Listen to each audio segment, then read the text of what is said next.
நம்முடைய ராஜாவாகத்தான் அவர் அறியப்படுகிறார். நமக்குள் இருக்கிற வில், அம்பு, பட்டயம், யுத்தம் என்ற பொல்லாத சுபாவங்களை கர்த்தர் முறித்து போடுகிறார். அதே நேரம் நமக்கு எதிராக பிசாசினால் பயன்படுத்தப்படுகிற வில், அம்பு, பட்டயம், யுத்தம் என்கிற காரியத்தை கர்த்தர் முறித்து போடுகிறார். இது கர்த்தர் நமக்கு செய்கிற வாக்குத்தத்தம். இது நிமித்தம் தேவஜனங்களாகி நாம் சுதந்திரிப்பது என்ன தெரியுமா? கர்த்தரால் அருளப்படுகிற நித்திய நிறைவான இளைப்பாறுதல், இம்மையும் மறுமையிலும் இளைப்பாறுதல். எப்படி தாவீதுக்கு சாலமோனுக்கு கர்த்தர் யுத்தம் இல்லாத இளைப்பாறுதலை கட்டளையிட்டாரோ, இதே போல தேவஜனங்களாகி நம்முடைய வாழ்க்கையிலும் யுத்தம் இல்லாத இளைப்பாறுதலை கர்த்தர் கட்டளையிடுவார். அதற்கு அவர் போதுமானவராக இருக்கிறார், உண்மை உள்ளவராக இருக்கிறார். அதனால தான் ஆண்டவர் நம்மோடு கூட பேசி உணர்த்துகிறார், நம்மை பலப்படுத்துகிறார்.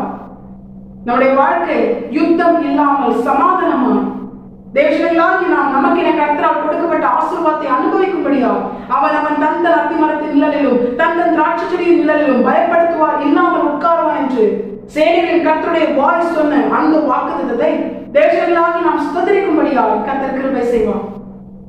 இப்ப இதற்கு என்ன செய்யணும்? நமக்குள் இருக்கிற வில், பட்டயம், அம்பு, யுத்தம் முறிக்கப்படணும்.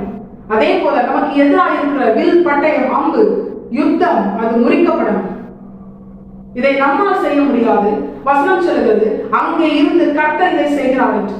அப்ப இதை கர்த்தரால் தான் செய்ய முடியும். நமக்குள் இருக்கிற யுத்த கிரியைகளையும் நமக்கு எதிராக இருக்கிற யுத்த கிரியைகளையும் கர்த்தரால் மட்டுமே முறித்து போட முடியும்.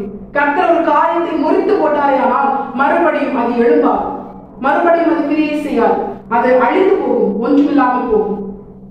இப்ப இதை கர்த்தர் நம்முடைய வாழ்க்கையில் செய்ய வேண்டுமானால் வசனத்தில் இருந்து ஆவிக்குரிய அர்த்தமாய் கர்த்தர் நம்மோடு கூட பேசி உணர்த்துவது என்ன தெரியுமா? நமக்குள்ளே இதை செய்கிற கர்த்தர் அவர் வாசம் பண்ண வேண்டும்.